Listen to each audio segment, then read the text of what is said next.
Family Matters. This is a true hoodoo tale. The names have been changed for privacy reasons. Emma couldn't believe her luck. She had met the love of her life, Jonathan LaRue, a tall, handsome man with a charming smile and a promising career. They had been together for nearly a year when Jonathan proposed during a romantic getaway in the mountains. Emma said yes without hesitation, and soon after they began planning their future together. However, there was one hurdle Emma hadn't anticipated. Jonathan's mother, Vivienne LaRue.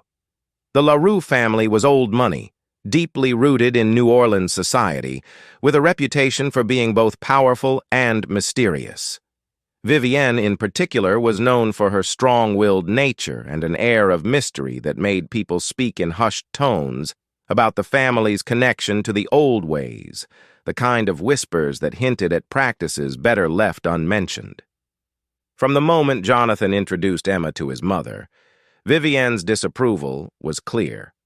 She was polite, but distant, her piercing eyes studying Emma as if she were some unworthy trespasser in their ancestral home. Emma did her best to win Vivienne over, but nothing seemed to soften the older woman's heart. As the wedding date approached, Emma began to notice strange things happening. She started feeling unwell, headaches that wouldn't go away, a constant feeling of nausea, and a heaviness that seemed to sap her energy. At first, she chalked it up to wedding stress, but the symptoms only worsened. One day, while Emma was resting at home, she received a package with no return address. Inside was a small sachet filled with strange herbs, and a note written in elegant script. "You are not welcome. Leave before it's too late." Emma's heart raced.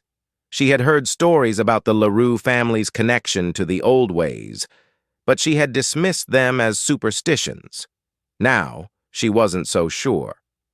The next time she visited Jonathan's family estate, she noticed small signs, candles placed in odd corners, symbols etched into the wooden banisters, and the faint smell of burning incense that seemed to follow her wherever she went. Vivienne's behavior became more peculiar as well. She would stare at Emma during dinner, her lips moving silently, as if chanting something under her breath. Once, Emma found a small, dried flower tucked under her pillow, a flower she recognized from a book about protective magic. Emma confided in Jonathan, but he brushed off her concerns.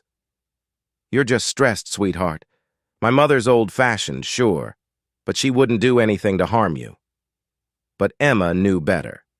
The signs were too clear, the sickness too sudden. Vivienne was trying to send a message, and it was working. One evening, after another bout of dizziness left Emma weak and trembling, she decided to confront Vivienne. She drove to the LaRue estate, where Vivienne was sitting in the parlor, sipping tea as if she had been expecting her. "I know what you're doing," Emma said, her voice shaking. "You want me gone. But why?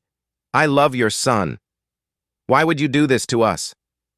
Vivienne set down her teacup and looked at Emma with cold eyes. "You don't belong here, dear. The LaRue family has its traditions, its ways. You are not part of that. You never will be. If you care for my son, you'll leave him before it's too late." Emma felt a chill run down her spine. The weight of Vivienne's words combined with the constant illness was too much to bear. She loved Jonathan, but she couldn't fight against the power his mother wielded.